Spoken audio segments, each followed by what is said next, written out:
आज 16 तारीख है। आज 3 बजे से बीपीएससी क्लास, ठीक है। कॉपी किताब लेके फुल रेडी से आइएगा एकदम। और निबंध का क्लास स्टार्ट होगा आज से, बढ़िया से एकदम पूरा प्रिपेयर होने के, बढ़िया एकदम प्रिपेयर करके आइएगा, बिना प्रिपरेशन का नहीं, समझ रहे हो। हिस्ट्री खत्म हो गया था।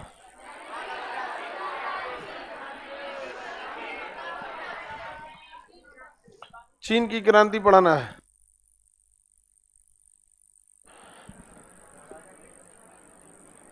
अरे खटखटाओ ना तुम लोग, बिना दिमाग वाला वहीं बैठ जाता है सब।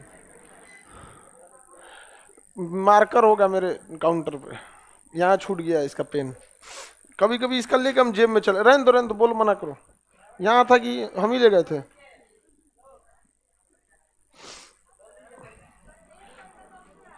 हाँ एसआई देखिए दरोगा बैच के लिए क्या अभी अपडेट कर रहा है वो खुद ही डिपार्टमेंट अपना, कितना करेगा एक बार वो भी तो क्लियर कर दे हमारे लिए क्या चीज। हाँ अब उसको एक बार देख लेना जरूरी रहता है, कैसा रहता है दरोगा के लिए। कोई खास मतलब बहुत बड़ा का चीज नहीं, उसका एक फिक्स पैटर्न है कि हाँ यहीं से पूछेगा, उसके इधर उधर दाएं बाएं नहीं जाता है, इसलिए उसका ज्यादा झमेला नहीं रहता है। बीपीएससी की तरह चेंज नहीं करेगा। बीपीएससी या दरोगा में बहुत का अंतर रहता है जी। दरोगा में आदमी को पता रहता है यही पूछने वाला है यहाँ से, और उससे ज्यादा नहीं है। अभी तो बीपीएससी बहुत तेजी से पैटर्न कर रहा है, तो थोड़ा आदमी इसको भी वेट एंड वॉच कर लेता है थोड़ा सा, अगर किस पैटर्न पर ले जा रहा है क्या नहीं ले जा रहा है, कर देगा आदमी। हम लोग ना जानते, सबसे मेन फोकस रहता है कि कैसे भी स्टूडेंट का पैसे बचे, टाइम बचे और ज़्यादा रिजल्ट हो। वरना आज अगर अनाउंस करेंगे ना तो फिर एक भर जाएगा बड़ा बैच, जगह नहीं रहता है क्लास लगाने का यहाँ पर। लेकिन फिर आदमी सोचता है कभी एक बार अपने आप से भी तो पूछना होता है ना कि जो लड़के आ रहे हैं ये बेचारे ये तो नए हैं ना, इनको ज़्यादा नॉलेज नहीं है, लेकिन इसका मतलब ये थोड़ी कि इनको ठग लो। समझ में आएगी नहीं आ गया, आज एक तो बैच अनाउंस कर देंगे तो आ जाएगा, लेकिन थोड़ा सा आदमी वेट एंड वॉच करता है थोड़ा सा। नहीं, इसमें से कितना का ग्रेजुएशन हो गया? बहुत कम का हुआ है। नहीं, दरोगा में ग्रेजुएशन चाहिए होता है। कितना फॉर्म भर रहा है लोग इस बार दरोगा का फॉर्म? बढ़िया।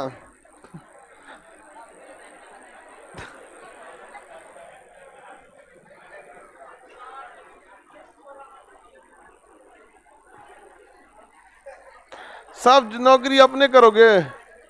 बीपीएससी भी, दरोगा भी, यूपीएससी भी कोई छोड़ दो दूसरे के लिए भी। आरएएस का बैच देखिए, स्टेट पीसीएस का जो एग्जाम होता है ना, उसमें आरएएस का स्टैंडर्ड काफी हाई लेवल का आता है, आरएएस का।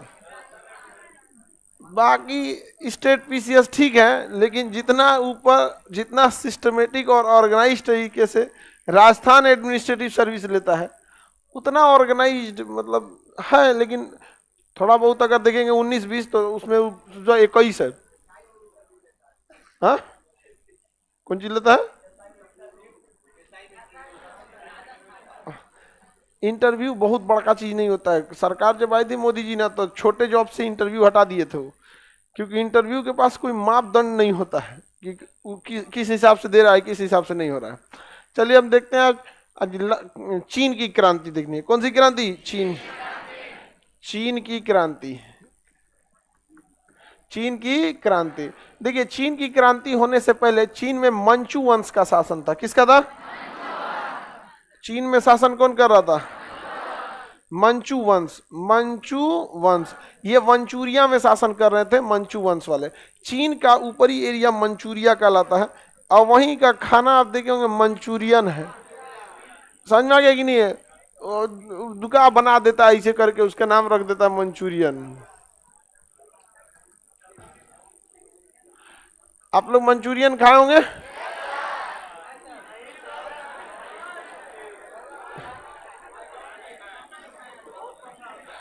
अरे जिसको तनी मनी खाना खाने की आदत है ना, वो तनी मनी खा के रह जाता है। और ठोस खाने वाला आदमी को मंचूरियन दुकान अटक जाएगा, वो गोली गोली 4 गोले के क्या होगा भाई एक से। ई खाती होगी सब, इतनी सा खाना रहता है यहाँ पे। हम लोग का मंचूरियन में पेट भर के देखते आदमी का पेटवा घुसी आ जाता है, मत खाओ इसको मत खाओ, खुदे बोलने लगता है कि कौन ची हो तो हमरा एक में कम से कम 40 गो, आज 40 गो आदमी खाइयो नहीं पाएगा, इतनी इतनी गोली गोली का के कौन ची करे, लेकिन वो सब हाँ चलेगा। आज उससे एक फायदा ये होता है ना कि आजकल लड़के लोगों में पढ़ाई में अच्छा एक चीज लगता है कि पढ़ाई के प्रति समर्पण ज्यादा है। आजकल लड़के रोटी बना लेते हैं, मंचूरियन लेके चले आते हैं, टाइम बचा लेते हैं वो तो कम से कम ना खाना पीना बनाने में ना आप लोग टाइम बचाया कीजिए, ज्यादा भी वीआईपी टाइप का खाना नहीं बनाया कीजिए। और आप लोग भी नहीं, इन्हें की रच रच के प्याज काट रहे हैं, खड़ा प्याज डाल दो एकदम ऐसे, हाँ उसका चमड़ा छोड़ा दो, अरे वो क्या होता है छिलका, हाँ भाई चमड़ा छिलका जो भी है। ये एरिया मंचूरिया है, क्या है मंचूरिया, ये एरिया कौन है मंचूरिया। तो मंचूरिया में शासन था मंचू वंश का, किस वंश का मंचू। चाइना और भारत के बीच में देखिए अंग्रेज यहां भी शासन कर रहे थे, मंचू वंश वाले इन्हें घुसने नहीं दिए, ये अफीम का व्यापार करना चाहते थे। हमेशा याद रखिएगा ब्रिटेन कभी ये नहीं चाहा है कि किसी देश को गुलाम बनाने के लिए कब्जा किया जाए, वो चाहता है उपनिवेश बनाना, मतलब पैसा जितना लूट सको भिखमंगा बना दो उस देश को, जहां जो बेचना है वो बेच दो। तो इन लोग की प्रकृति यही होती है ब्रिटेन वालों की। आगे बढ़े देखिए, तो यहां से आपको पढ़ा दिए थे कल अफीम युद्ध हुआ था, अफीम ले जाके यहाँ अफीम जबरदस्ती वो आता था चाइना ब्रिटिश सब, अब पैसा कुछ खास देते नहीं थे सब, कुछ अफीम यहाँ के लोगों को देते थे। हमेशा मादक पदार्थ महंगे बिकते हैं, जितने नशीले पदार्थ रहेंगे सब क्या मिलेंगे महंगे बिके। आप देखिए ड्रग्स वगैरह काफी क्या होता है महंगा बिकेगा, समझ में आ गई ना। क्या बोलता है कि क्लियर, आप क्लियर बोलिए, हल्ला होता है क्लास में। रवि सिंह, आप ना इसे नेट पे सर्च कीजिएगा थोड़ा सा, who is the best year doctor in your village, ऐसे सर्च कीजिएगा, कोई रिजल्ट आएगा वहां पे। आपके आसपास में कौन कान का अच्छा डॉक्टर है, उसके पास जाएंगे तो निकाल के आपको देगा खोटी, चाहे कौआ हुआ से नोचवा लीजिए इसे।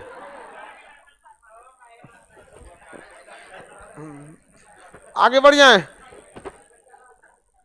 वो का हल्ला हो रहा है क्लास में, इतना ही इसको जाता है का, इतना छोटा छोटा आवाज सुन लेता है, पिछले जन्म का कुछ लक्षण छूट गया इसका।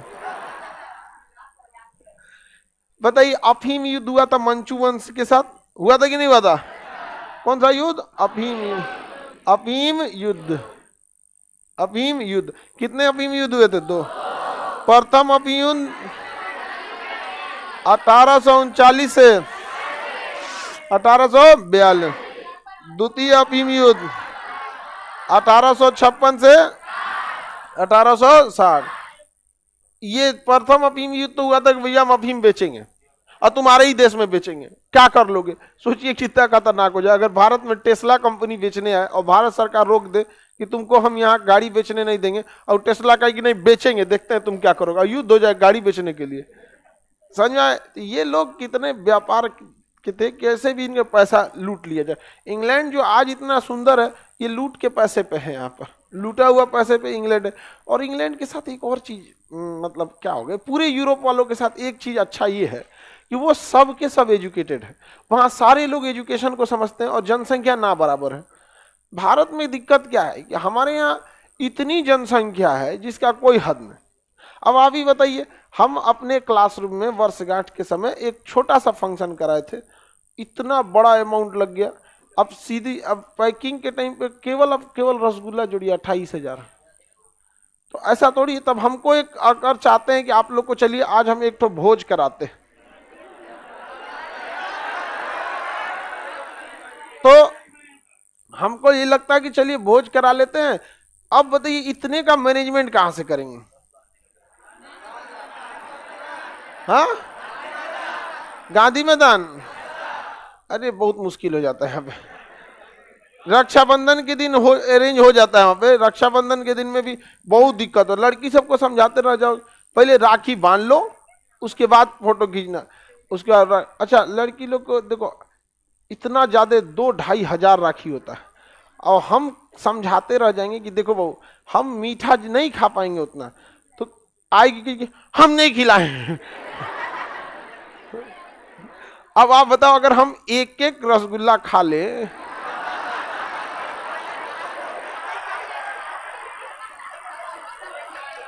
अच्छा उसको समझाएंगे तो कोई पढ़ के नहीं नहीं, अब 2-2.5 हजार लोग को हम नहीं जानते, हम उतना दूर से लेके आए, आपको खाना पड़ेगा। हम ले भाई समझा समझा के आदमी पूरा मैनेजमेंट में बहुत दिक्कत हो जाता है। अब ये हॉल बड़ा हो गया है तो इसमें मैनेजमेंट में दिक्कत नहीं है। भारत के साथ भी यही समस्या, 140 करोड़ लोग, सोचिए 140 करोड़, कहां से कंट्रोल होगा उतना यहाँ पे। अब बिहार को देखिए 13 करोड़ है, कितने करोड़ है? 13 करोड़। अब वहां पे क्या है ना कि 5 करोड़ में, 5 से 10 करोड़ में पूरा देश निपट गया। वहां के यूरोप के जनसंख्या जो है ना वो हमारे राज्य से तुलना ना कर पाए, इतनी जनसंख्या। जब भी अगर आपकी जनसंख्या बढ़ जाती है तो आप उन्हें सुविधाएं कम दे पाते हैं, उनकी जनसंख्या कम है तो उनकी लाइफ स्टाइल हम लोग से बहुत बेहतर है। सबका घर में एसी होगा, सबका घर एकदम फर्स्ट क्लास टाइल्स मार्बल कालीन लगा होगा, घर में सबके पास 4-5 4 व्हीलर होगा, कोई टेंशन ही नहीं है उसके पास, कोई दिक्कत नहीं है। अपना बगीचा होगा, क्योंकि जब देश जनसंख्या नहीं जमीन खाली है, अपना पर्सनल ग्राउंड है उसका, घोड़ा घूम रहा है, घोड़ा से चल रहा है सब वहां पे, उसको एगो बिलार पोसले रहता है सब यहाँ पे, कुत्ता पाला रहता है, सुअर पालता है सब वहां पे, सुअर वो सब वहां का सुअर एकदम साफ सुथरा रहता है सब, हम लोग वाला पाल लेते हैं, ले जा कोई कोई करने लगेगा तो बहुत बड़ी तेज चिल्लाता है सब यहाँ पे, डरवा देता है, और 2 गो आपस में लड़ जाएगा ना, कभी कभी 2 गो लड़ जाता है सब, तो हमरे एरिया में कैसे गिलो तो आपस में मार हो जाता है। तो यूरोप वालों के पास पैसे बहुत ज्यादा हैं और जनसंख्या कम है। अब आप बताइए, आपके पास पैसे, अब सपोज कीजिए कि जितना फीस है उतना ही लेते, और 50 लड़का बैठता क्लासरूम में, 50 लड़का, 50 तो लौट के जाता है, हाँ 150 से 200 लड़का प्रतिदिन, 200 तो मानते हैं, 200 लड़का इधर उधर जमीन, या तो खड़े बहुत ज्यादा है जी यहाँ पे, 200 लड़का जमीन पे बैठेगा या खड़ा होकर इधर उधर हो जाता है यहाँ पे, जबकि इतना हॉल होने के बावजूद कोई सुविधा नहीं है। अगर आप ही लोग के पास 100 लड़का रहता, फर्स्ट क्लास, एक एक सिंगल कुर्सी देते, क्या बढ़िया चक्का वाला, समझ आ गए? लड़की सबको नहीं देते, उलट जाती चक्का, अरे रुकेगा कैसे रुकेगा ये तो खूब बढ़िया एसी वगैरह लगा देते, अभी लगा सकते हैं, चक्का वाला कुर्सी देंगे आप लोग को, आप लोग के बारे में सोच भी सकते हैं। जो हॉल नंबर 1 में ऊपरा बैठा है सर, चक्का वाला कुर्सिया से डगर आएगा सर नीचे। यूरोप वालों के पास पैसा है, अब उनकी लाइफ स्टाइल उसी हिसाब से, वहां जनसंख्या नाम की कोई चीज नहीं है, कोई जनसंख्या नहीं है वहां पे, समस्या ही नहीं है, दूर दूर तक समस्या नहीं। हेल्थ सिस्टम इतना बेहतरीन है, वहां पर कुत्ता बीमार पड़ जाता है तो एम्बुलेंस आ जाता है। हाँ आगे बढ़े तो अफीम युद्ध से ये क्या चाहते थे? व्यापार करना, पैसा। प्रथम अफीम युद्ध से तो ये लड़ उड़ के घुस गए कहां पे? चाइना में। द्वितीय अफीम युद्ध इसलिए क्योंकि इन्हें पता चल गया कि मंचू वंश हो चुका है कमजोर, अब इसको हरा देना उचित है और पूरे चाइना पे हम लोग अफीम का व्यापार कर सकते हैं। बाकी चाइना में ये दूसरे चीज का व्यापार कर ही नहीं पाते थे। चाइनीज जो है ना राष्ट्र को लेकर बड़ी समर्पित रहते हैं सर, आप दूसर कोई वहां अपना सामान बेच ही नहीं पाता है चाइना में, और चाइना अपना सामान पूरी दुनिया में बेच के रख देता है। हमारे यहाँ इंजीनियरिंग में भी यही हाल रहता है, हमारे यहाँ कोई एक डेडिकेटेड राजनीतिक का प्लान कोई ठीक नहीं रहता है, कब किस पर ध्यान देगा कब किस पर ध्यान नहीं देगा। आज इलेक्ट्रॉनिक्स चीजों में चाइना सबसे आगे चला जाता है, सबसे आगे चाइना चला गया यहाँ पे। इलेक्ट्रॉनिक मोबाइल देखिए, आईफोन खरीदिएगा लिखा रहेगा असेंबल इन चाइना, कहाँ लिखा रहा है? चाइना। तो मंचू वंश जब धीरे धीरे कमजोर हो गया तो इस पर ज्यादा ब्रिटिश ईस्ट इंडिया का आधिपत्य होने लगा, जिस वजह से यहाँ गड़बड़ सड़बड़ चीजें होने लगी। जब भी किसी विदेशी का आपके देश के ऊपर इन्फ्लुएंस बढ़ता है तो आपके देश से एक क्रांति आती है, देश के लोग एकजुट कई तरह से होते हैं। राष्ट्रीय पर्व के दिन भी एकजुट हो जाते हैं और राष्ट्रीय आपदा के समय भी एकजुट हो जाते हैं। अभी देखिए 15 अगस्त आए, देखिए सब लोग को एक दिन के लिए देशभक्ति तो ऐसा लगेगा, सोचा वो यूएनओ से लड़ जाए सवाल, उसके बाद फिर आपस में लड़ते रहेगा। तो लेकिन जब राष्ट्रीय आपदा आती है तो भी क्या हो जाता है, एक हो जाते हैं। राष्ट्रीय आपदा के समय भी क्या हो जाता है, एक हो जाता है। आगे बढ़े तो अब यहाँ पे मंचू वंश कमजोर पड़ रहा था, चाइना वाले घुस रहे थे, तो 1911 में सन्यात सेन ने क्या किया था, क्रांति प्रारंभ किया। 1911 में क्या चालू किया, सन्यात सेन। और इन्होंने 1912 में एक पार्टी का गठन किया, क्योमेंटांग पार्टी। कौन सी पार्टी, क्योमेंटांग। बताइए चीन की क्रांति की शुरुआत 1911 किसने किया, सन्यात सेन। चीन की क्रांति का जनक सन्यात सेन। कब, 1911। कौन सी पार्टी, क्योमेंटांग। कौन सी पार्टी, क्योमेंटांग पार्टी। कौन सी party, Kuomintang party. Kuomintang party, party का नाम क्योमेंटांग पार्टी, हांगकांग नहीं, क्योमेंटांग पार्टी। क्योमेंटांग पार्टी, किसी को दिक्कत। क्योमेंटांग पार्टी का गठन किसने किया, सन्यात सेन, 1912 में। और सन्यात सेन ने इस पार्टी का गठन करके पूरी चीन को एक करने की कोशिश किया था यहाँ पर। हालांकि सन्यात सेन की मृत्यु हुई, उसके बाद 1927 में हो गया गड़बड़। देखिए 1911 में चीन की क्रांति चालू होती है और 1912 में क्योमेंटांग पार्टी का गठन हो जाता है। अब ये जब क्योमेंटांग पार्टी चल ही रही थी कि 1927 में भारत में आता है साइमन कमीशन। 1927 में क्या आता है, भारत में साइमन कमीशन का गठन होता है। और यहाँ पे और 28 में साइमन कमीशन भारत में आ जाता है। वही समय चीन में एक दूसरी घटना हो रही थी। ये क्योमेंटांग पार्टी से अलग होकर एक कम्युनिस्ट पार्टी बन गई। ये क्योमेंटांग पार्टी थी, इसी में से एक पार्टी अलग हुई, कम्युनिस्ट पार्टी। कौन सी पार्टी, कम्युनिस्ट पार्टी। अब कम्युनिस्ट पार्टी का क्या कहना था, कम्युनिस्ट पार्टी का नेता था माओ त्से-तुंग।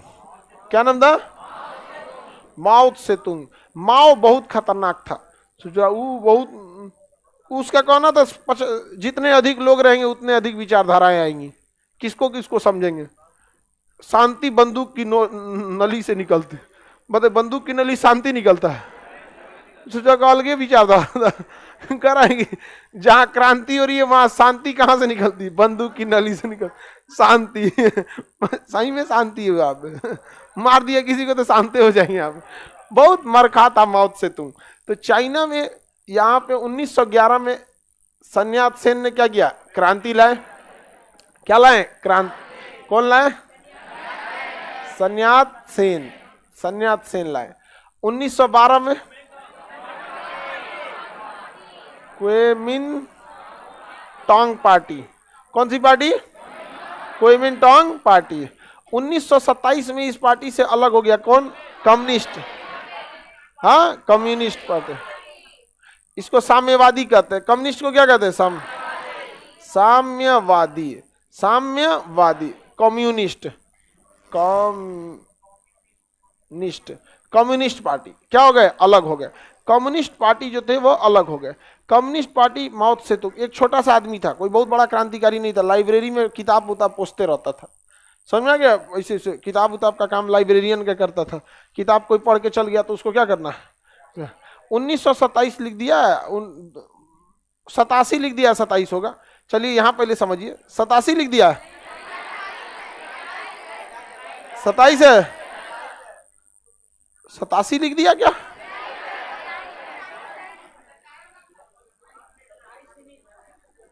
हाँ 27 बना लीजिए, नहीं है तो क्या दिक्कत है। टाइपिंग मिस्टेक कभी कभी हो जाते हैं, इतना टाइपिंग करना है तो कुछ ना कुछ तो हो जाएगा ना। तो 1927 में क्या है, कम्युनिस्ट पार्टी। कम्युनिस्ट पार्टी जो थे उसके लीडर कौन थे, माओ। माओ ससुरा, अभी उसके चीन के नोटवा पे देखिए ना माओ का फोटो बना रहता है। माओ का क्या रहता है, फोटो। माओ जो था वो नॉर्मल लाइब्रेरी में काम कर रहा था। एक दिन पूछते हुए उसको वो किताब हाथ लगा, कम्युनिस्ट मैनिफेस्टो। क्या नाम लगा, कम्युनिस्ट मैनिफेस्टो। कार्ल मार्क्स ने लिखा। कार्ल मार्क्स वही व्यक्ति है जिसने अपने जीवन में एक भी गोली नहीं चलाई, लेकिन उसकी लिखी पुस्तक कम्युनिस्ट मैनिफेस्टो पूरी दुनिया में गोली चला दी। नक्सलाइट के लिए वही किताब, कम्युनिस्टों के लिए वही किताब, फासिस्टों के लिए वही किताब, स्टालिन के लिए वही किताब, लेनिन के लिए वही की भयानक तबाही मचाए सब यहाँ पर। कम्युनिस्ट मैनिफेस्टो समझ में आ रहा है कि नहीं? आप लोग को भी पढ़ना है कहीं आप लोग भी मत तबाही मचाने लगेगा। कम्युनिस्ट मैनिफेस्टो पढ़ा और धीरे धीरे उसको सरकार के खिलाफ जाने लगा, क्योंकि ना कुछ नियम भी आप देखिएगा, आपके जमीन से पेट्रोल निकला सरकार का, कोयला निकला सर, हीरा निकला, जितना बहुमूल्य चीज निकला, हथियार निकला, हाँ घातक पदार्थ निकला, समझ में आ गया कि नहीं आ गया? जितना भी घातक पदार्थ है सब क्या है आपका, समझ में आ गया कि नहीं आ गया? तो कम्युनिस्ट करेगी कौन बात हुआ, मतलब तुम्हारा जमीन में से तुम हमरे लेके जाओगे, नौटंकी हो जाएगा। ये कम्युनिस्टों का यही कहना है कि सरकार को चलाने के लिए हम टैक्स देते हैं, तो हमें चलाने के लिए भी सरकार काम करे। कम्युनिस्टों की एक सिंपल सी मांग, मतलब उनका स्ट्रक्चर क्या होता है कि उनकी एक पार्टी होती है कम्युनिस्ट पार्टी, वो गांव लेवल से भर्ती होती है। चाइना में आज भी आपको राष्ट्रपति बनना है ना, राष्ट्रपति, तो पहले आपको कम्युनिस्ट पार्टी में जाना पड़ेगा और सबसे पहले आपको छोटा काम करना पड़ेगा, झाड़ू पोछा मारना पड़ेगा। फिर वहाँ कम्युनिस्ट पार्टी में अच्छा काम करिएगा तो फिर धीरे धीरे आप क्या हो गए, आगे बढ़ेंगे। समझ में आ रहा है कि नहीं आएगा? कम्युनिस्ट पार्टी में काम करने के बाद तब धीरे धीरे आपको क्या करना पड़ेगा, आगे बढ़ना पड़ेगा, फिर धीरे धीरे धीरे धीरे ऊपर बढ़िएगा। यहाँ पे अच्छा काम कर, मोदी जी भी तो RSS ऑफिस में झाड़ू मारते थे, उनका एक फोटो भी है यहाँ पे। धीरे धीरे धीरे कहाँ पड़ गए, प्रधानमंत्री। तो कम्युनिस्टों का एक सिंपल सा है कि उनकी एक पार्टी है, उसी स्ट्रक्चर की पार्टी है, हर जगह गांव गांव में है, वहां से अच्छा काम करते रहेंगे, जिला लेवल पे आएंगे, उसके बाद राज्य लेवल पे आएंगे, ऐसे करते करते आगे जा सकते हैं। उसी पार्टी के अंडर में सबको काम करना है। डिस्ट्रिक्ट मजिस्ट्रेट भी किसके अंडर में, कम्युनिस्ट पार्टी के अंडर में। सेना भी किसके अंडर में, कम्युनिस्ट पार्टी के अंडर में। देश भी किसके अंडर में, कम्युनिस्ट पार्टी के अंडर में। समझ में आ गया कि नहीं? जैसे हम लोग शपथ लेते हैं ना, कि हम शपथ लेते हैं कि भारत की एकता अखंडता को बनाए रखेंगे, चीन का राष्ट्रपति ऐसे नहीं लेता, हम शपथ लेते हैं कम्युनिस्ट पार्टी की सरकार को बनाए रखेंगे, देश गया बाढ़ में वो कम्युनिस्ट पार्टी की शपथ लेते हैं। वहां चीन की सेना ही नहीं है, हमारे यहाँ किसकी सेना है, भारत की सेना कि कांग्रेस की सेना है। सरकार में कांग्रेस रहेगी उसके हिसाब से चलेगी, बीजेपी रहेगी उसके हिसाब से चलेगी। कल को कोई भी रहे, लड़की लोग आप में से कोई प्रधानमंत्री बन जाए, उनके हिसाब से चलेगी। समझ में आ रहा है कि नहीं आ रहा है? लेकिन चाइना में ऐसा नहीं है। चाइना में चाइना की सेना नहीं है, कम्युनिस्ट पार्टी की सेना है। किसकी सेना है, कम्युनिस्ट। जो कम्युनिस्ट पार्टी कहेगा वही करेगी, अदरवाइज में कुछ भी नहीं करेगी। क्या हमारे यहाँ क्या बीजेपी भले शासन में है तो क्या सेना बीजेपी की है? भारत की सेना है, बीजेपी के हिसाब से चलेगी। से अपने संविधान, सेना का अपना कानून है उस हिसाब से, लेकिन चाइना में ऐसा नहीं होता है। तो चाइना में पूरी की पूरी चीजें किससे घूमती है, कम्युनिस्ट पार्टी से। वहां संसद का बैठक होता है नहीं, कम्युनिस्ट पार्टी का बैठक होता है। समझ में आ गया कि नहीं आ गया? जैसे हमारे यहाँ कौन जज बनेगा क्या, सब वहां कौन डिसाइड करेगा, कम्युनिस्ट पार्टी। कौन प्रधानमंत्री बनेगा, कम्युनिस्ट पार्टी का सालाना बैठक होगा, 5 साल में एक सालाना बैठक होता है, 5 साल में एक बार होता है। अब इसमें कौन सा शक्तिशाली नेता है उसको अब कम्युनिस्ट पार्टी का हेड बनाया जाता है। जो कम्युनिस्ट पार्टी का हेड, वही सेना का भी हेड, वही नौसेना का भी हेड, वही वायुसेना का भी हेड, वही आपका हर चीज का हेड, देश का भी हेड, वही सारा पावर कम्युनिस्ट पार्टी के हेड के पास। अभी कौन है, शी जिनपिंग। किसी को कोई दिक्कत? तो कम्युनिस्टों की विचारधारा समझ में आ गया। इलेक्शन होता है, इलेक्शन नहीं होता है। जेपी नड्डा जैसे बीजेपी के क्या है, आप वोट डालने गए थे, उनको अपने में डिसाइड कर लिए थे लोग कि नहीं, उसी तरह होता है सब में। आप आगे बढ़े तो हाँ, रूस में भी पहले ऐसे ही था। और जो एक बार बन जाता है कम्युनिस्ट पार्टी में ना, वो हटबे नहीं करता है जल्दी। अब उसका काम क्या है कि जनता का सारी चीजों का ध्यान रखना, सारी चीजों में। शहर वही बसाएंगे, सब सबके लिए घर अलॉट करेंगे सब, लेकिन अच्छा से काम करते थे सब कम्युनिस्ट, अच्छा से। जैसे हमारे यहाँ की तरह नहीं, प्रधानमंत्री आवास योजना छतें गिर जाए, ऐसा नहीं, बहुत प्लान तरीके से बनाते हैं सब वो सब यहाँ पे। तो रूस भी पहले यही था। रूस भी एक शहर बसाया प्रीपेड, प्रीपेड शहर में हर चीज बसाया, गली मोहल्ला, पुलिस स्टेशन, प्लेग्राउंड, एकदम बेहतरीन। प्रीपेड शहर के लिए बगल में बसाया बिजली घर, जिसका नाम था चेरनोबियल। चेरनोबियल भड़क गया और उसका रेडिएशन प्रीपेड शहर में आ गया। आज भी प्रीपेड शहर खाली है, किसी को लॉज चाहिए उसमें वही क्लास लेके आ, सब भर जाएगा आदमी यहाँ पे। तो कम्युनिस्टों की विचारधारा समझ में आ गई।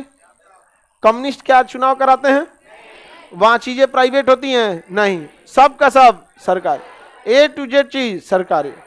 किसी को दिक्कत नहीं ना। चाइना में भी क्या आ गया, कम्युनिस्ट।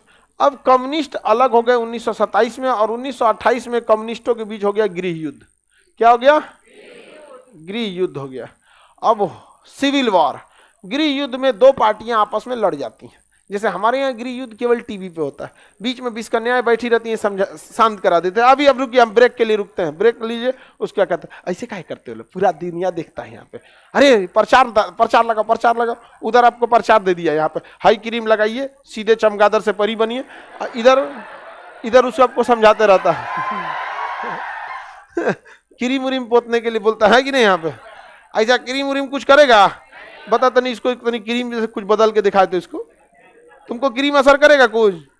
हाँ हाँ हाँ, लगाना भी नहीं। हम क्रीम लगाते थे, क्रीम में काला हो जाता था। हम कहेंगे यार तुम किसी काम का नहीं है क्रीम व्रीम। तो हमारे यहाँ गृह युद्ध होता है, टीवी पे होता है गृह युद्ध, लेकिन सीरिया में गृह युद्ध, अफगानिस्तान में गृह युद्ध, चाइना में हो गया गृह युद्ध। अब मार काटाकुटी हो गया कम्युनिस्ट पार्टी और क्वेमेंटोंग पार्टी के बीच, कम्युनिस्ट पार्टी और क्वेमेंटोंग पार्टी। सन्यात सेन मर चुके थे, सन्यात सेन क्या हो गया, मर गया। तो क्वेमेंटोंग पार्टी आ गई चियांग काई शेक के पास। किसके पास, चियांग काई शेक। तो क्वेमेंटोंग पार्टी किसके पास आ गई, सन्यात सेन मर गए। और कम्युनिस्ट पार्टी का लीडर अब कौन बन गया, सॉरी क्वेमेंटोंग पार्टी का leader Chiang Kai Shek, communist party का लीडर चियांग काई शेक। ससुरा का नाम वो ऐसा ही है, पार्टी वैसा ही है। Kuomintang party Chiang Kai-shek, Kuomintang party Chiang. और कम्युनिस्ट पार्टी का माओ से, माओ, बस माओ बोलिए। कम्युनिस्ट पार्टी का माओ, माओ, बिलार की तरह बोलिए माओ। हल्ला नहीं। कम्युनिस्ट पार्टी का लीडर माओ सेतुंग, और क्वेमेंटोंग पार्टी का, कम्युनिस्ट पार्टी, कम्युनिस्ट पार्टी का लीडर माओ, और क्वेमेंटोंग पार्टी का Chiang Kai Shek, Chiang Kai Shek. तुम ऐसे का है, लग रहा है जैसे भूसा के खोप में घुसल था तुम। हाँ,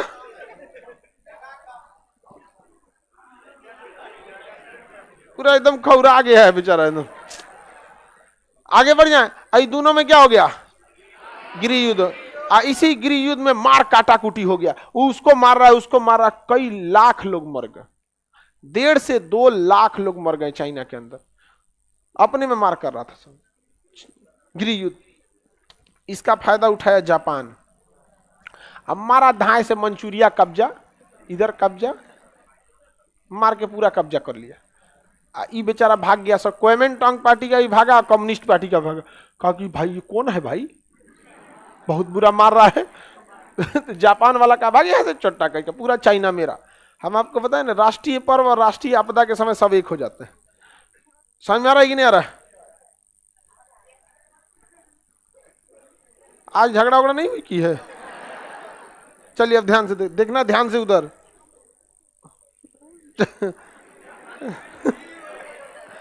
आज झगड़ा हुआ था क्या? हाँ, नहीं हुआ है, कोई बात नहीं। यहाँ पे किसका, क्वेमेंटोंग पार्टी, दोनों ससुरे कम्युनिस्ट थे सर। नहीं, क्वेमेंटोंग पार्टी लोकतंत्र मांग करता था। क्वेमेंटोंग पार्टी क्या मांग करता, लोकतंत्र। और कम्युनिस्ट पार्टी, कम्युनिस्ट पार्टी का मान रहा है कम्युनिस्ट साम्यवादी रहेगा। गृह युद्ध हुआ, जापान एंट्री मारा, और जापान जब लगा मारने तो ये सबको लगा कि भाई अब हम लोग को एक हो जाना चाहिए, otherwise we all will destroy, हम सब मर जाएंगे। हम लोग हाथ मिला लेते हैं। तो क्वेमेंटोंग पार्टी के चियांग काई शेक और कम्युनिस्ट पार्टी के माओ, ये दोनों हाथ मिला लिए और कहें कि हम दोनों मिलकर मारेंगे किसको, जापान को। चलो आगे बढ़ो, चाइनीज भाषा में ऐसे धर धर धर आगे बढ़ा, चूचाई दुका बोलता था सब, मंडारिन भाषा। अब मारना चालू किया सब। इन गधों को लगता था ये जापान को मार देंगे। नसीब अच्छा था इनका कि जापान पे मार दिया अमेरिका परमाणु बम। क्या मार दिया, परमाणु बम मार दिया। जापान सरेंडर बोल दिया यहाँ पे। इस वजह से ये लोगों ने जापान को भगाने में सक्सेस हो गए। 1945 में इसके ऊपर गिर गया परमाणु बम। और जैसे ये लोग इसको भगाने में सक्सेस हुए, ये इतना खचरा था कि चारों ओर से घेर के हमला कर दिया। किसके ऊपर, क्वेमेंटोंग पार्टी के। किसके ऊपर, क्वेमेंट।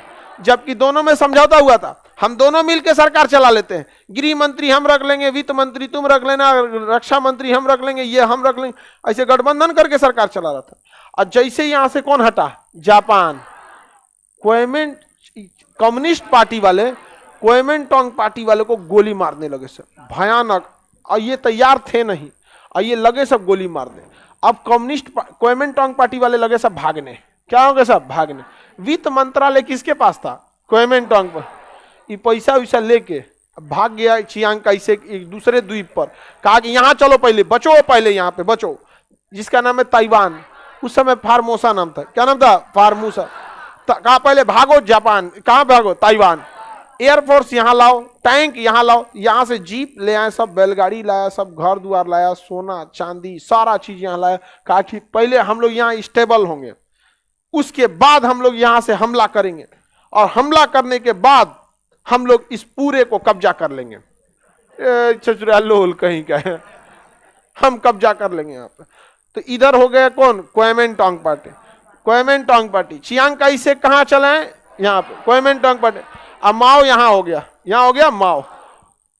शुरुआत में ऐसा लगता था कि जैसे क्वेमेंटोंग पार्टी इन्हें हरा देगी, क्योंकि बहुत शक्तिशाली थी। और क्वेमेंटोंग पार्टी का नेता चियांग काई शेक इतिहास के सबसे क्रूर राजाओं में से एक है, सबसे क्रूर। मरवाने में उसको कुछ नहीं दे। 1-8 लाख सैनिक को तो ऐसे ही बोल दिया था, अरे 1-8 लाख लोगों की जान लेना है तो अपने से ले लिया करो, उससे ज्यादा लेना है तब परमिशन लिया करो।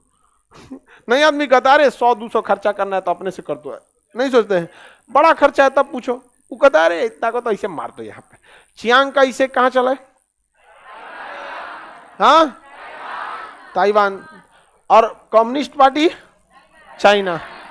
धीरे धीरे ये हो गया कम्युनिस्ट पार्टी की चाइना। किसकी हो गई? Communist China. कौन आ गए यहाँ? माओ। माओ। माओ इतना शक्तिशाली हो गया कि इनका सपने टूट गया कि कभी कब्जा करेंगे। और यहाँ पे थे क्वेमेंटोंग पार्टी के चियांग काई शेक। यहाँ के नोट पर रहता है माओ का फोटो, और यहाँ के नोट पर रहता है चियांग काई शेक का फोटो। ये कहता है वन चाइना पॉलिसी, मतलब हम दोनों अलग अलग नहीं है, वो भी हमारा ही भगोड़ा है। ये कहता है कि देखिए हम दोनों अलग अलग नहीं है, मेरा ही है वो। समझ में गया? इस चोट्टा को कम मत समझिए। कहता है कि ये पूरा मेरा है, और अक्साई चीन भी मेरा है।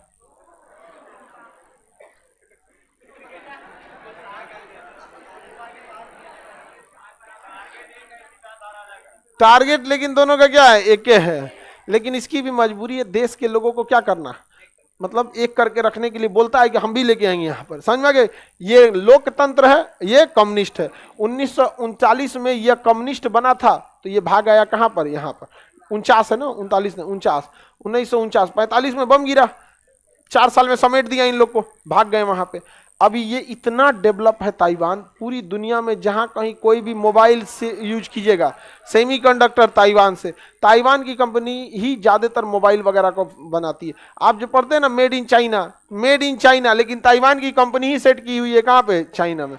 ताइवान को हर देश मानता है। अभी देखे होंगे चाइना को टॉर्चर करना है तो कहाँ चलिए? ताइवान पे। अभी गई थी ना अमेरिका की लोकसभा की स्पीकर नैन्सी पेलोसी, चल गई थी कहाँ पे? यहाँ पे ताइवान चली गई थी। और हल्ला कर दिया, काहे आ गई हमारा जगह, बिना हमसे पूछे यहाँ पे। ताइवान हम लोग के लिए ऐसा जगह है, भारत सरकार को युद्ध के लिए तैयार रहना है। क्योंकि चाइना की एक खराबी है, चाइना के इस एरिया में इतना बड़ा पहाड़ है जिसका कोई हद नहीं। इसलिए चाइना की 99% आबादी यहाँ रहती है, 1% इधर रहती है।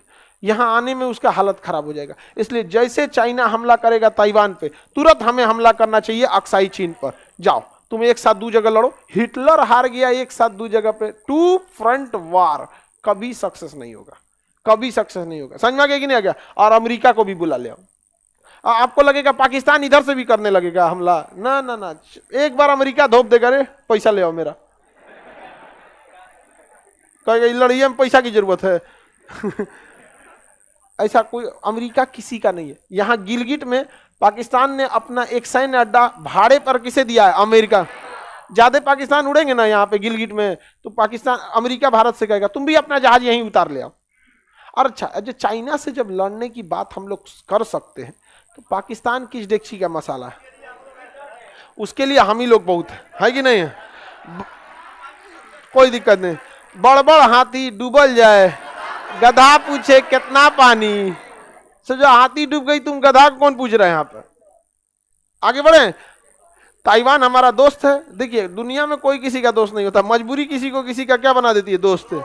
तो ये हम लोग भी इसके हिसाब से, तो हम लोग भी ताइवान का सपोर्ट करते हैं, लेकिन खुल के नहीं। चाइना लिखवा लेता है वन चाइना पॉलिसी, हम उसी के साथ संबंध रखेंगे जो ये स्वीकार करे कि ताइवान चाइना का है। हमारे देश के प्रधानमंत्री जाके स्वीकार कर लेते हैं, चाहे वो नेहरू हो चाहे वो मोदी जी हो, भले चुनाव में ये लोग कुछ बोले, वहां जाके स्वीकार कर लेते हैं वन चाइना पॉलिसी, हाँ ताइवान आपका है। साइन करने से पहले नहीं लिखवा सकते थे पूरा कश्मीर हमारा है, नहीं लिखवा सकते, वापस आ जाइए। समझ में आ गया कि नहीं आ गया। और जब नौटंकी करता है यहाँ पे, समझ में आ गया कि नहीं आ गया। तो चाइना ये कम्युनिस्ट थे, कम्युनिस्ट बहुत खचरा है। यहाँ आके 1959 में तिब्बत को कब्जा किया सब। माओ ने किसे कब्जा कर लिया, तिब्बत। और माओ ने ही किसे कब्जा कर लिया, अक्साई चीन को।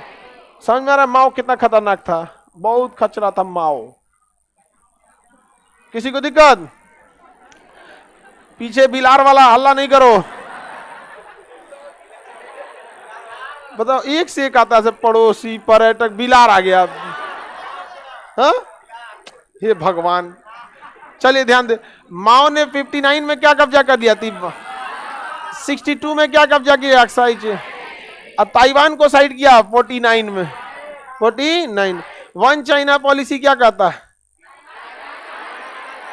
हाँ चाइना एक है।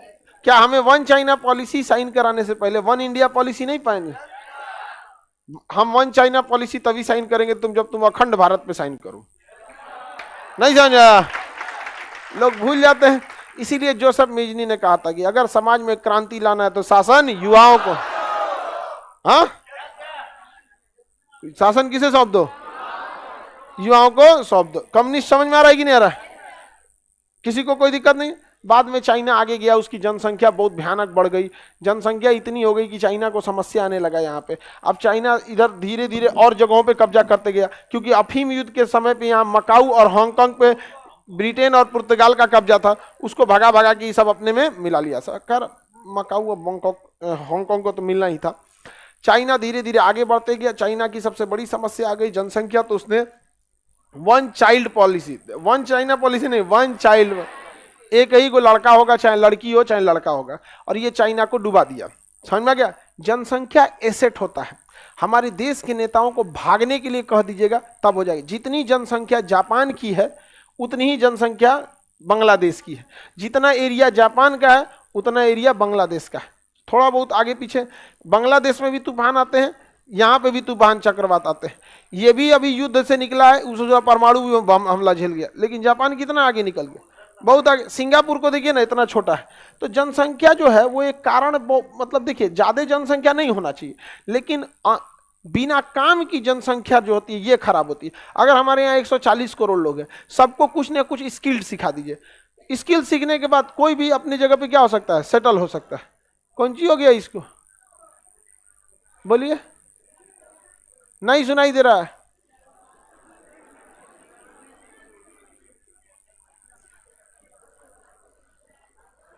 पता नहीं क्या बोल रही है। क्लास खत्म होगा तो पूछ लीजिएगा आके, बढ़िए सुनिए ध्यान से। अब चाइना ने वन चाइल्ड पॉलिसी को क्या कर दिया, अपना लिया, वन चाइल्ड पॉलिसी। इससे उसको दिक्कत क्या आया, अभी हम लोग की जो जनसंख्या देखिए, एक जो युवा पीढ़ी होती है वो 20 साल में खत्म हो जाती है। आप काम करने के लायक होते हैं 20 साल की उम्र में, और 40 साल बाद आपका एज क्या हो जाने लगता है, अब वो आप युवा नहीं रह जाते हैं 40 साल के बाद वहां पे। तो चाइना में क्या हुआ, वन चाइना पॉलिसी की वजह से एक ही लड़के हुए। अब उससे धीरे धीरे दिक्कत क्या होगा कि 20 से 30 साल बाद जितना युवा दिख रहा है उतना बूढ़ा दिख रहा है, क्योंकि रेशियो बराबर था, एक आदमी का एक ही लड़का हो सकता था। अभी हम अपने समाज में देखिए, बूढ़ा आदमी बहुत कम दिखता है, वो भी सुबेरे सुबेरे दिखेगा चाय के दुकान पे। समझ में आ गया कि नहीं आ गया। ज्यादा हम लोग के युवा दिखते हैं सब। चाइना में ऐसा नहीं हुआ, तो एक यहाँ युवाओं की कमी आ गई चाइना में। दूसरा दिक्कत ये हुआ कि जो चाइना का लड़का है वो समझिए कि तो अपने आप में बेबी इंपरर हो गया, छोटा राजकुमार। एक के गो लड़का, बाबू खा लो, बाबू ये कर लो, बाबू क्या हुआ, बाबू अभी तक नहीं आया, बाबू मेरा कहाँ रह गया, कहीं उलट तो नहीं गया, मर तो नहीं गया, चुरा तो कोनो नहीं लिया। अब बाबू बाबू बाबू कह के ओका नौटंकी हो गया, छोटा राजकुमार, लिटिल एम्परर। चाइना में एक कल्चर आ गया, लिटिल एम्परर, हाँ हाँ केक खाओ, केक काटो, केक काटो, उससे खूब केक काटा, उसके लिए बिलार पोस दो, सियार पोस दो, कुछ, अरे खूब इज्जत होने लगा चाइना में वहां पे। अब यही ये नियम सब पे लगेगा देश के ऊपर। अब यही जो बेबी एम्परर थे सब, ये फौज में आए सब, किसमें आए सब, फौज में। अब वो बेचारा जिंदगी भर उसका केक कटवाया गया, फौज में जाकर उसको पहाड़ चढ़वाइएगा तो हाँफ जाता है सब। इसलिए जब भारत से लड़ाई हुआ गलवान घाटी में, तो भारत की सैनिक खड़े रहे सब 6 महीने तक लगातार, 6 महीने में उसको 4 बार अपने सैनिक बदलने पड़े थे। कौन हाफ जा रखा, हम कभी नहीं चढ़ पाएंगे। एक तो सोचो सब उस सबका जगल रहता है कि सुतल पते नहीं चलता है। तो अब चाइना ने वन चाइना पॉलिसी को खत्म कर, वन चाइल्ड पॉलिसी को खत्म। अब उसने क्या किया है, 2। समझ में आ गया कि नहीं आ गया। इसलिए जनसंख्या नियंत्रण जो है वो ठीक है, बट एक लिमिट के अंदर। जनसंख्या नियंत्रण बहुत ज्यादा होने पे भी क्या हो जाएगा, गड़बड़ हो जाता है। यहाँ पे हमारा एसेट कम हो जाएगा। समझ में आया कि नहीं आ गया। जैसे लॉकडाउन में कोई घरे से नहीं निकल रहा था, सोचिए अगर जनसंख्या कम रहेगी तो वैसे ही कम लोग सड़क पे दिखेंगे, चल जाएगा इंडिया की इकोनॉमी। कितना दिक्कत हुआ था। हमारी जनसंख्या का समस्या ये है कि वो किसी काम लायक हमारे सिस्टम ने उन्हें नहीं छोड़ा। हमारे यहाँ एक आदमी थे, मतलब बड़े मुंबई के बहुत बड़े कैपिटलिस्ट थे और करोड़ों पैसा था। तो हमारे यहाँ के कह रहे थे, सर स्किल्ड जो होना चाहिए, लड़कों के अंदर हुनर होना चाहिए। ये कहे सुनिए ना, आप पैसा वाले हैं ना, तो आप अपने बच्चों में हुनर खोजते हैं। यहाँ गरीबी इतना है ना कि कमाने खाने में लोग की जिंदगी चली जाती है, हुनर चल जाता है अपने जगह पे। वरना ये गरीबों को कह दीजिए ना कि तुम्हारे रहने खाने का व्यवस्था अगर हो जाता है तो ऐसा ऐसा हुनरमंद है सब कि भारत में हमेशा ओलंपिक लेके आएगा सब। यहाँ पर आप ऐसे ऐसे हुनरमंदों को देखिएगा ट्रेन में भीख मांगते हुए, आपको क्या लगता है वो लोग जाके पहुंच पाएंगे उतना आगे? अरे रोजी रोटी के चक्कर में क्या ना छीन लिया यहाँ से। अमीर और अमीरी में अंतर होता है, समझ गया कि नहीं आगा।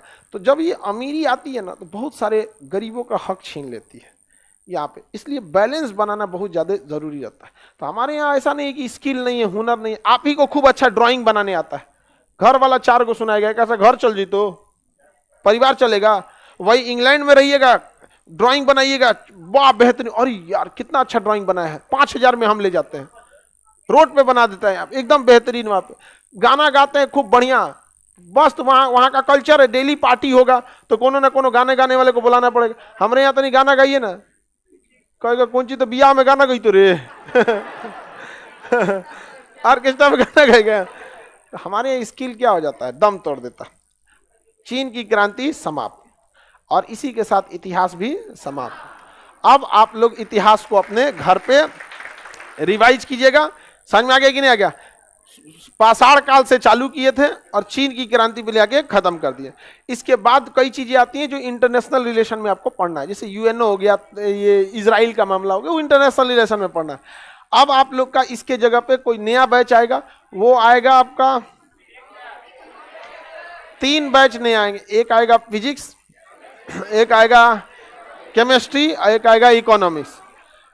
फिजिक्स, केमिस्ट्री, इकोनॉमिक्स, सारा बैच इधर खत्म हो गया। बॉटनी 11 क्लास है, बस 11 क्लास में बॉटनी भी खत्म हो जाएगा। समझ में आ गया कि नहीं आएगा। अब इसमें अभी बैच फिलहाल इसके लिए रोका जाएगा क्योंकि फरवरी बहुत कम दिन का होता है, ठीक है। और उसके बाद जब हम लोग आएंगे लोग होली बाद, तो इसमें लाइन से 3 बैच लेके रख लेंगे लोग होली बाद। समझ में आ रहा है कि नहीं आ रहा है। क्योंकि होता क्या है, इधर बैच के बाद होली के बाद बहुत सारे लड़के आने लगते हैं तो उनका छूट जाता है, हल्ला करने लगते हैं। इस बीच आप लोग के पास टाइम है, आप अच्छे से रिवीजन कीजिए और उसको अच्छे से रिवीजन करके आगे बढ़िए। समझ में आ रहा है कि नहीं आ रहा है। हिस्ट्री कंप्लीट, ठीक है, सब लोगों को हिस्ट्री कंप्लीट हो गया, लाइव वाले हिस्ट्री कंप्लीट खत्म।